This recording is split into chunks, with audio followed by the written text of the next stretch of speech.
잠언 12장 17절에서 19절입니다. 진리를 말하는 자는 의를 나타내어도 거짓 증인은 속이는 말을 하느니라. 간무지름같이 함부로 말하는 자가 있거니와 지혜로운 자의 혀는 양약과 같으니라. 진실한 입술은 영원히 보존되거니와 거짓 혀는 잠시 동안만 있을 뿐이니라. 아멘. 진리를 말하는 자가 의를 나타낸다는 말은 그 사람의 말 안에 의로움이 있다, 옳음이 있다는 말이고, 또 의를 주제로 하여 말할 줄 안다는 겁니다. 진리를 말하는 자는 하나님의 의를 들려주기 위해서 입을 엽니다. 그래서 그 말이 논하는 내용이 의에 관한 것들입니다. 선지자와 사도들이 사람들에게 외친 말들이 바로 무엇인지 이 오늘 잠언이 말씀해 줍니다. 하나님의 의를 사람들에게 외쳤고요. 또 항상 하는 말 안에는 불의한 내용이 아니라 의로운 내용들이 주제가 되어서 입에서 말이 나옵니다. 우리가 많이 살펴볼 수도 있지만은 이사야 51장 5절에서 8절에 보면 본문 안에 하나님의 공의 또는 의라는 말이 여러 번 반복됩니다. 이제 일부를 보면 내 공의가 가깝고 내 구원이 나갔은즉 내 팔이 만민을 심판하리니 섬들이 나를 앙망하여 내 팔을 의지하리라. 또 보면 나의 구원은 영원히 있고 나의 공의는 폐하여지지 아니하리라. 의를 아는 자들아, 내 마음에 율법이 있는 백성들아, 너희는 내게 듣고 그들의 비방을 두려워하지 말라. 나의 공의는 영원히 있겠고 나의 구원은 세세에 미치리라 그럽니다. 여기 보면 의가 무엇이다 라고 설명해 주는 그런 말은 아니고, 하나님의 공의를 주제로 해서, 하나님의 구원과 의를 주제로 해서 많은 사람에게 그냥 선포를 하고 있습니다.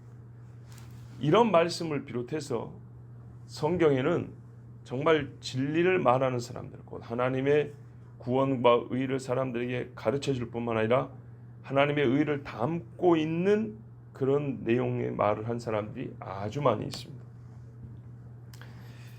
사도행전 11장에 보면 베드로가 고넬료 집에를 갔다 왔는데 이제 여러 동료들이 따져 묻는 사람도 있습니다. 네가 왜 이방인 집에 갔다 왔냐?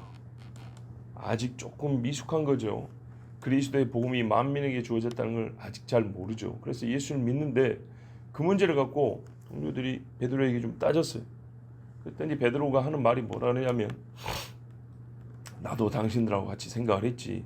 근데 천사가 와서 나보고 고넬료를 따라가라고, 그 사람이 보낸 종들을 따라가라고 그렇게 했다.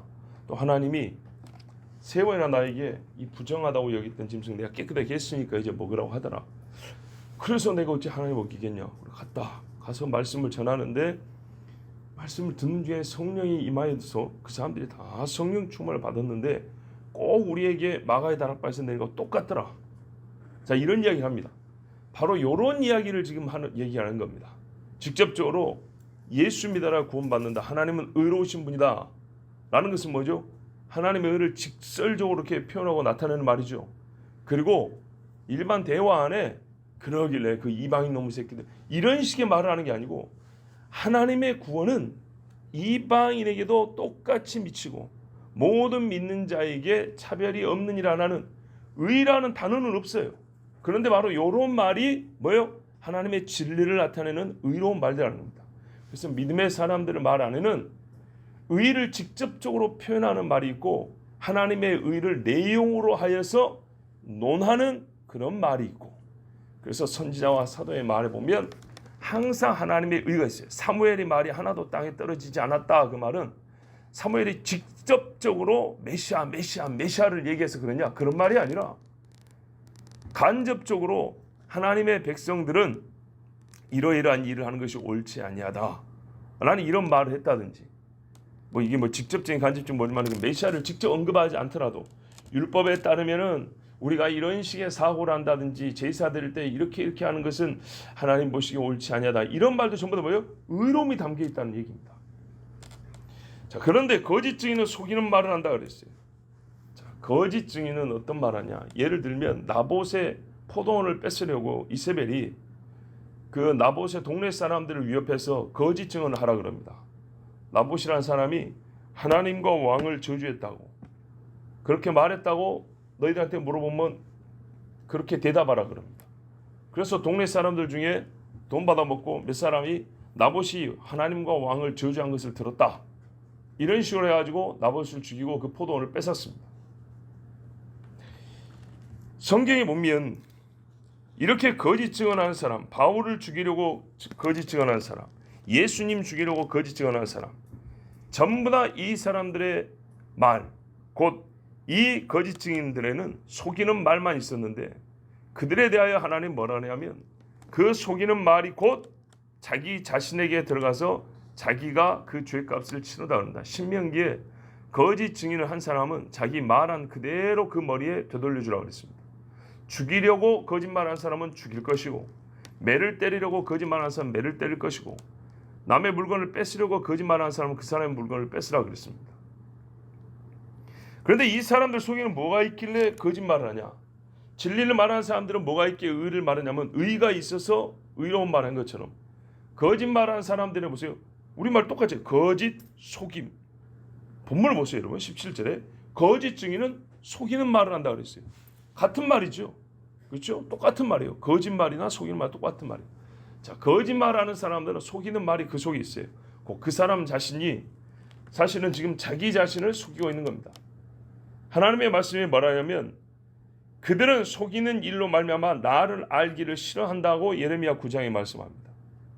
하나님이 그 속에 없는 사람, 하나님 알기를 싫어하는 사람, 그냥 단순 무지가 아니라 하나님 알기를 싫어하는 사람은 거짓말로 남을 해하는 말을 지어냅니다. 그래서 꼭 그대로 당합니다. 뿌린 대로 거두게 한다. 심은 대로 거두게 한다. 반드시 그렇게 됩니다. 복음 증거의 상황에서 오늘 17절 말씀은 절대적으로 해당됩니다. 예수님께서 제자들에게 뭐라 하면 너희는 내 증인이라 그랬습니다. 그럼 예수님에 대해 거짓말을 하면 될까요? 안 될까요?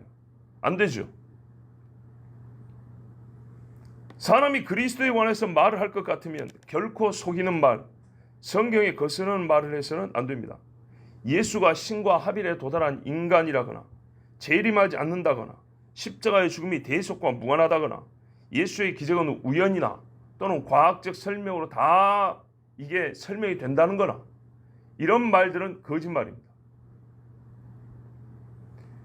이딴 소리를 하는 사람들은 자기들의 말에 대하여 무서운 책임을 져야 합니다. 성경에 거짓말하는 자는 요한계시록 보세요. 하나님의 성에 들어가지 못하고 전부 다 불못에 던져진다고 그랬습니다. 칼로 찌름같이 함부로 말하는 자가 있거니와 지혜로운 자의 혀는 양약과 같으니라. 어떤 말은 칼같이 사람의 마음을 찔러 죽이는 말입니다. 어떤 말은 좋은 약과 같이 살린다는 뜻입니다. 우리가 흔히 하는 말이죠. 사람을 살리는 말이 있고 죽이는 말이 있다고 그랬습니다. 그럼 이게 무슨 말이냐? 부정적으로 말하면 다 찌르는 말이고 칼로 사람을 베어버리는 말이고, 긍정적으로 된다 괜찮다 그러면 다 살리는 말이냐? 아닙니다.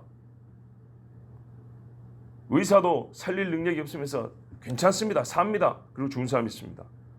얼마 전에 저희 처가에 그 보험으로 또 투기로 엄청나게 큰 돈을 번 이모님이 돌아가셨는데 혈액암으로 돌아가셨어요. 우리가 보기에는 병원에 안 계셨으면 더 오래 살 뿐이었어요. 그 병에 적합한 약도 없었는데 거의 임상실험 비슷하게 여러 약, 이 약 써보고 저 약 써보고 온갖 약 다 써보다가 나이도 많은 분이 그 약들을 어떻게 견뎌내겠어요. 그리고 얼마 한 2년 후간에 그로 돌아가셨는데 그 많은 돈이 아무 소용이 없었어요. 그런데 옆에서 보기에는 계속 사람이 죽어가고 아무 효과가 없고 밥도 못 먹고, 차라리 집에서 가족들 얼굴 보고 좀 힘들더라도 진통제 먹고 사는 게 몇 년 더 삽니다. 그런데 그래서 그 이모의 언니인 저희 장모님이 물어봤어요. 의사한테. 선생님, 제 동생이니까 나 정말 궁금해서 물어보는데 이 약이 효과가 있습니까? 지금 뭐 차도가 있다 그러고 괜찮다 그러는데 괜찮은 겁니까? 이러다가 큰일 나겠는데. 그랬더니 의사가 자기 자존심 있으니까 뭐라 하는지 알아요? 나를 못 믿는 겁니까? 나만 믿고 따라오세요. 그러고 한 2달 있다 죽었어요. 한 달, 2달 안돼 죽어버렸어요. 아니 나를 믿고 따라오라면 한 달 있다 퇴원을 해야지 죽으면 되겠습니까? 뭘 믿고 큰 소리를 한 겁니까? 그런다고 받아먹으면 치료비 약값 다 개원해 줍니까? 천만의 말씀이죠. 이래갖고 산 사람이 있습니까? 산 사람이 있으니까 이러는 거 아니오? 막 그러면서 의사가 역정을 해드려요. 그런데 여러분 한 달 있다 죽었다니까요. 이게 뭐 치료된다는 보장은 없지만 그래도 우리가 일만의 가능성을 두고 하는 거 아니겠습니까? 이래도 시원찮을 판에 어디 보호자한테 역정을 내면서 나를 믿고 따라오라고 막 그랬다 이 말이에요. 신도 아닌 인간인 주제에 의사가 뭐라고? 나를 믿고 따라오라고. 근데 죽어버렸어요. 아무 효과 없이 죽어버렸어요.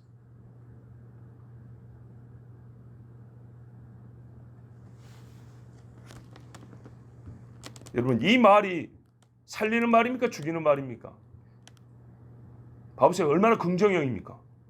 의사인 나를 믿고 따르면 삽니다. 분명히 삽니다. 곧 좋아집니다.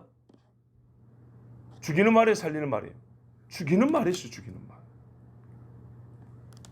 오히려 그 옆에서 보아하니 우리가 친족이 말이죠. 얼마 못 살겠습니다. 지금까지 예수 믿으라고 그렇게 말을 해도 돈 자랑하면서 자존심 때문에 끝까지 예수를 안 믿고 하다니 이러다가 지옥 갑니다. 하나님 앞에 진절 회개하세요. 얼마나 부정죄입니까? 죽어가는 사람한테 죽는다 소리보다 듣기 싫은 소리 어디 있겠어요? 그런데 그렇게 말을 하니까 어떻게 해요? 날 위해서 기도해 주세요. 그래야 이런 말이 나오지. 괜찮다 괜찮다는데 누가 기도해 달라는 말을 하고 누가 복음 전해 달라는 소리를 하겠습니까? 아무도 그런 말 안 합니다. 이 18절의 말씀은 부정형과 긍정형의 어법을 말하는 것이 아닙니다. 상대를 무시하고 사안의 중대성보다는 이 일이 참 중요한데도 불구하고 상대가 나보다 낮을 때 말하는 사람이 자기 우월감이나 자기 중심적인 화법으로 말 그대로 상대를 꼭 찌르고 괴롭게 하는 말만 하는 경우를 말하는 겁니다. 나보다 낮으니까 아까 의사 경우 보세요. 끄트머리는 산다라는 긍정형의 화법을 구사했지만은 그 자세를 보세요. 의사인 내보다 당신들이 뭘 안다고 그딴 소리 하냐고 지금 그런 말 아닙니까? 이런 말 칼로 찌른다는 겁니다. 성경에 보면 대표적인 예가 어디냐? 요나단이 다윗을 살려주려고 다윗을 이렇게 몰래 도망가게 해줬어요.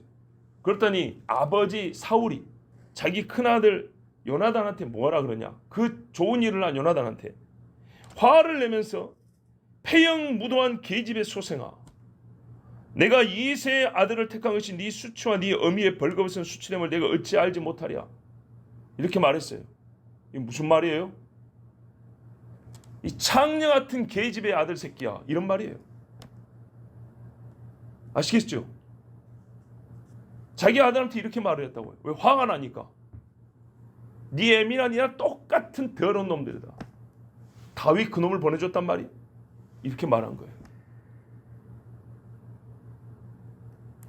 여러분 우리나라에서 사람들이 쌍욕을 합니다.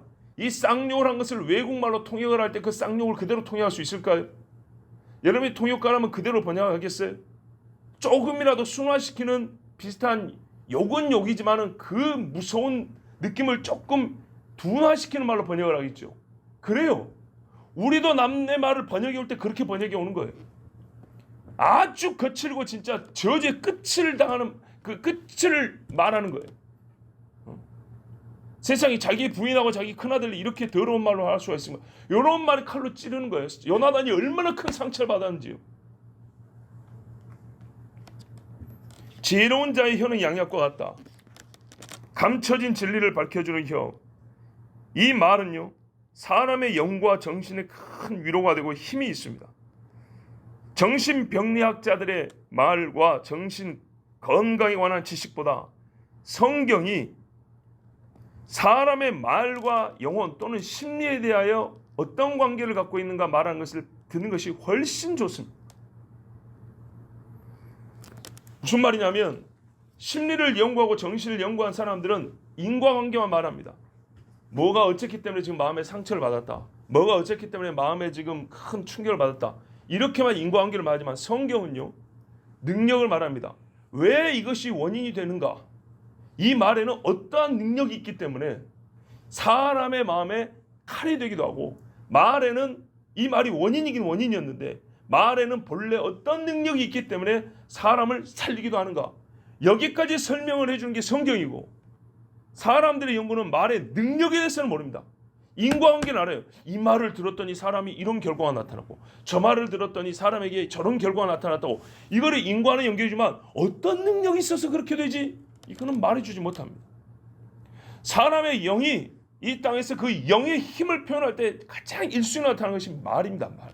하나님이 말씀으로 세상을 창조하시니라. 신의 권능, 영적 권능이 나타나는 게 말이었어요. 말. 그래서 사람의 말은 얼마나 무서운지, 사람의 보이지 않는 속을 칼로 찌르고 베어버린 것, 이렇게 할 수 있고, 사람이 아주 절망과 낙심적에 죽어야겠다 했지만은 말 한마디에 겉에 피부는 아무 상관없는데 속에서 힘이 나서 살아야겠다, 이렇게 변화가 일어나는 겁니다. 역대하 32장 5절에서 8절을 보면 히스기야가 저 밖에서 대적이 쳐들어올 때 뭐라 그럽니까? 히스기야가 힘을 내어 무너진 모든 성벽을 보수하되 망대까지 높이 쌓고 또 외성을 쌓고 다윗성의 밀로를 견고하게 하고 무기와 방패를 많이 만들고 군대 지휘관들을 세워 백성을 거느리게 하고 성문 광장에서 자기 앞에 무리를 모고 말로 위로하여 이르되 너희는 마음을 강하게 하며 담대히 하고 아수르 왕과 그를 따르는 온 무리로 말미암아 두려워하지 말며 놀라지 말라. 우리와 함께 하시는 이가 그와 함께 하는 자보다 크니 그와 함께 하는 자는 육신의 팔이요 우리와 함께 하시는 이는 우리의 하나님 여호와시라. 반드시 우리를 도우시고 우리를 대신하여 싸우시리라 하매 백성이 유다왕 히스기야의 말로 말미암아 안심하니라. 아멘.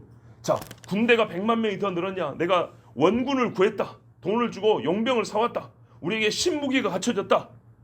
적군이 전염병이 들어서 다 죽었다 하더라. 이런 말로 위로를 얻은 게 아니라 만군의 여호와의 손이 우리와 함께한다. 저들의 힘은 사람의 팔에 있고 하나님의 손이 우리와 함께 때문에 두려워하지 말라. 그랬더니 백성이 뭐예요? 위로를 받고 안심했다는 거예요. 제가 어제 아주 참 은혜되는 말을 들었는데, 우리가 수련회를 못 가지 않습니까? 그래서 1박 2일이나 당일이라도 밖에 나가서 우리가 주 한번 크게 부르고 기도하려고 지금 좀 찾고 있는 중인데요. 뭐 2주간에 못 찾으면 못 가는 거고 찾으면 가는 겁니다. 근데 한 기도원이 있어요. 저기 벽제에. 보니까 거기서 우리 교회가 이렇게 모여서 예배한다는 소리를 듣고 너무 좋아라고 언제라도 와서 자도 되고 밥에 먹어도 되고 기도원이 있거든요. 기도원이랑 교회랑 같이 하는데 된다 그랬어요. 그래서 어제 한번 별까 하고 전화를 해봤더니 안 된다는 거예요. 왜냐? 그 교회 목사님 뭐 장로님들 이분들은 다 좋다 그래요. 근데 왜 안 되냐? 주변 교회 때문에 안 된다는 거예요. 이웃에 교회가 있는데 그 교회 목사가, 잘 보세요. 그 교회 목사가 예를 들면 우리 교회, 그러니까는 내가 아니라 이제 단 아는 사람부터 전화했는데 우리가 가려고 했던 그 기도원 겸하여 교회라고 했는데 그 교회가 예배할 때 이웃에 있는 교회 목사가 와가지고 예배를 방해했다는 거예요. 신고를 했다는 거예요. 모여서 예배한다고. 이웃교회 목사가 우리보다 거리도 우리 여기 반석빌라가 더 떨어져 있어요. 제가 그래서 다시 하나님께 감사합니다 그랬어요. 우리는 바로 2, 3m 거리로 주택들이 이렇게 삥 들어오고 있는데도 불구하고 지금 1년 반 이상을 왔다면 얼마나 하나님이 크게 보호하신 건지 우리가 알아야 한다. 세상에 이웃에 있는 교회 그러면 이렇게 가까이 있지도 않아요. 그렇죠. 교회가 이렇게 가까이 있을 수도. 근데 근처에 있는 교회 목사가 예배한 걸 알고 와가지고 신고를 했다는 거예요. 그래서 그 목사님 때문에 안 된대요. 이야, 그런데 말이죠. 저 천주교도 있고 주변에 동네 여기 목닥도 드는 사람도 있고 이렇게 둘러 있는데 우리가 지금 이렇게 모여서 이 작은 교회 예배할 수 있다는 건 하나님께서 얼마나 지켜주신 건가 봐보세요. 하나님이 지켜주지 않으면 절대로 예배 못합니다. 여러분 바로 이런 말이 꼭 제가 지금 해석이 아니라 바로 히스기야가 이렇게 말을 했다는 거예요. 이런 말이 신자에게는 위로가 되고 안심이 되는 거예요. 하나님이 지켜주신 거 실제로 우리가 지금 경험하고 있지 않습니까? 사도행전을 보면 바울이 로마로 압송되어 갑니다. 다 바울을 끌고 가는 군인들 내지는 죄수들입니다. 그런데 지금은 배를 띄우면 안 된다고 했어요. 부정형이지만 이거는 칼로 찌르는 말이 아니라 살리는 말이었어요. 광풍이 일어날 거니까 지금은 배 띄우면 안 된다 그러는데 사람들이 자기 지식으로 뱃사람이 우리보다 네가 뭘 안다고 하나님의 영을 무시하는 거예요. 하나님의 영이 주신 감동을 무시하고 배를 띄웠어요. 그럴 때 어떻게 했어요? 엄청난 광풍을 맞았죠. 사람들이 몇 날 며칠 먹지를 못하고 토하고 이리 떼굴 저리 떼굴 현기증이 나고 죽을 지경이에요. 그때 바울이 뭐라 합니까? 지난밤에 나의 섬기는 하나님께서 천사를 보내서 나에게 말씀하시기를 이렇게 말했어요. 내가 감춰진 뱃사람의 지식을 사실 그동안 공개를 안 했는데 내가 어디 해양대학교를 나왔고 내가 어디 선원생활을 몇 년 해봤는데 이 광풍을 이기려면 이런 말 한 게 아니에요. 나의 섬기는 하나님께서 말씀하시기를. 보세요. 성경에 내가 속한 바곤 내가 섬기는 하나님의 사자가 어젯밤에 내 곁에 서서 말하되 바울아 두려워하지 말라. 네가 가이사 앞에 서야 하겠고 또 하나님께서 너와 함께 항해하는 자를 다 내게 주셨다 하였으니 그러므로 여러분이 안심하라. 나는 내게 말씀하신 그대로 되리라고 하나님을 믿노라. 이 불신자들 앞에서 그런즉 우리가 반드시 한 섬에 걸리리라 하더라. 날이 새어가며 바울이 여러 사람에게 음식 먹기를 권하여 이르되 너희가 기다리고 기다리며 먹지 못하고 줄인 지가 오늘까지 열나흘인즉 음식 먹기를 권하노니 이것이 너희의 구원을 위하는 것이요 너희 중 머리카락 하나도 잃을 자가 없으리라 하고 떡을 가져다가 모든 사람 앞에서 하나님께 축사하고 떼어 먹기를 시작하며 만약에 여러분 이 중에 바울이 없었다면 누가 먹기를 권하며 누가 하나님 앞에 기도를 하겠습니까? 오직 바울이었습니다. 오직 이 한 사람. 그랬더니 그들도 다 안심하고 받아 먹으니 배에 있는 우리의 수는 전부 276명이더라. 저 어릴 때 우리 섬에 들어가는 배 여객선의 정원이 276명 요 정도 됐어요. 270 몇 명이 옆에 딱 붙여놓고 있는 정원 몇 명 딱 이 수예요. 그러니까 배 사이즈가 얼마인지 알겠어요. 그런데 이 배가 파도 3m만 돼도 가기 어려운데 뭐라 그래요? 전부 먹고 안심했다는 거예요. 바울의 한마디. 바울이 뭐라 그랬는데 천사 봤다. 야 열나흘 굶었을 때 네가 헛것을 봤다 이런 게 아니었어요. 그 말에 확신이 있고 자기 자신의 얼굴에 확신 있는 얼굴은 다르죠. 하나님의 영이 임했기 때문에 이 사람들이 안심이 된 거예요. 바로 이런 말이 뭐라고요? 이게 살리는 말이라고요. 이 말이 양약이 되는 지혜로운 자의 혀인 겁니다. 그러므로 19절에 진실한 입술은 영원히 보존되거니와 거짓 혀는 잠시 동안만 있을 뿐이니라. 진실한 입술, 진리와 사랑이 담겨있는 이 입술, 의를 말하는 이 사람의 말은 영원히 보존됩니다. 여기서 입술을 뜯어다가 영원히 보존한다는 게 아니고 그 입에서 나오는 말을 오히려 거꾸로 입술로 비유해서 말한 겁니다.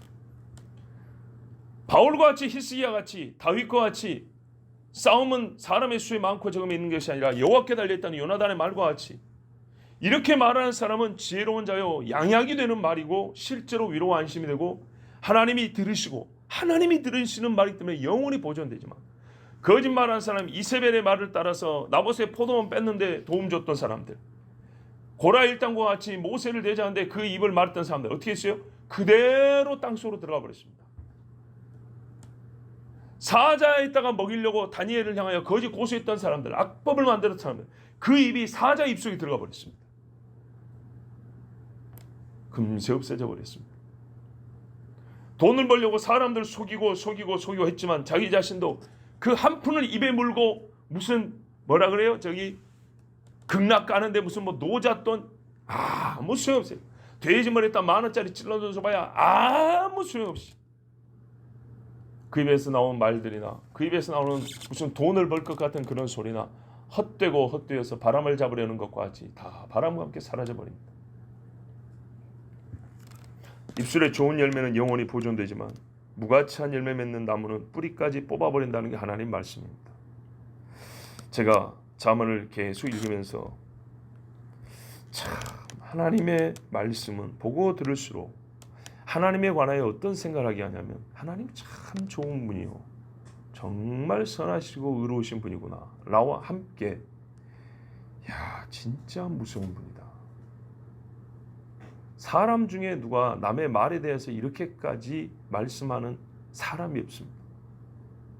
진실과 거짓에 대하여, 악과 의에 대하여 차이를 아는 것만큼의 그 결과에 거리를 두지 않습니다. 무슨 말이냐면 우리는요, 이 사람의 말이 100이 옳은 줄 알고 이 사람의 말이 100이 악한 줄 알아요. 그러나 결과를 100이 옳다고 해서 100을 주지 아니하고 100이 틀리다고 해서 100을 또한 처벌하지 않아요.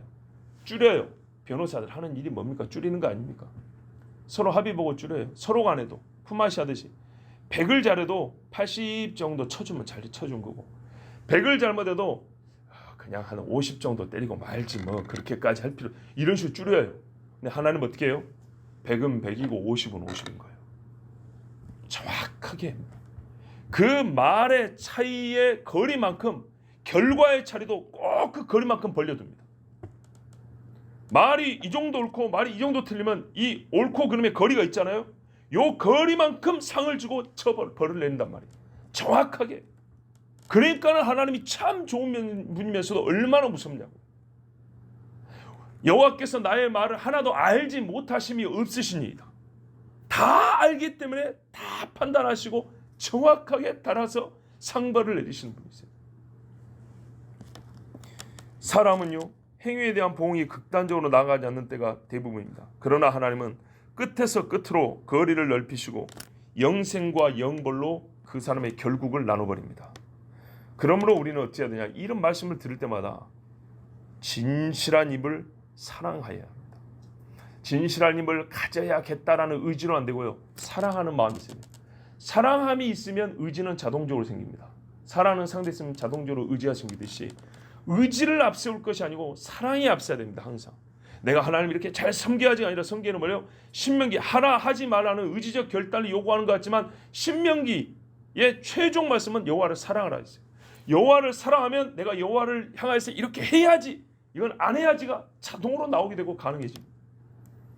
우리 입술에 담겨진 의로운 주의 규례를 사랑해야 합니다. 그래서요, 율법을 받은 자로서 살아가면서 율법을 실제로 실천한 시편의 기자, 그건 누굽니까? 대부분 다윗이죠. 다윗은 항상 시편에 보면 내가 주의 율례를 이렇게 지켰습니다, 나는 율법을 성취했습니다 라고 주장하는 시 혹은 고백보다는 뭐가 많냐면 주의 규례를 사랑합니다라는 고백이 시편에 그렇게 많은 거예요. 예. 주의 규례를 사랑합니다 사랑합니다 한 다윗의 뒤를 따라보면 주의 규례를 지켰습니다가 자동으로 연결되어 있어요. 그래서 시편에 보면 내가 주의 규례를 사랑하였고 주의 말씀을 사랑하였고 주의 율법에서 벗어나지 없었고 주의 규례를 지켰고, 이게 같이 나오는 거예요. 사랑하여. 시편 119편 163절 4절을 읽어드리고 마칩니다. 나는 거짓을 미워하며 싫어하고 주의 율법을 사랑하나이다. 주의 의로운 규례들로 말미암아 내가 하루 7번씩 주를 찬양하나이다. 아멘. 우리가 주의 의로우심을, 이 규례를 사랑하고 그래서 의로운 말을 하고 그 의로운 말의 최상 뭡니까? 하나님을 찬양하는 겁니다. 다니엘은 하루에 3번, 7번 하나님께 기도하고 다윗은 하루에 7번씩 찬양했다 했습니다.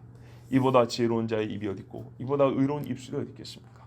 우리 모두 믿음의 의인들을 따라서 거룩한 입술로 하나님을 찬양하기까지 하루 7번씩 찬양하는 우리 모두 되길 바랍니다. 기도하겠습니다.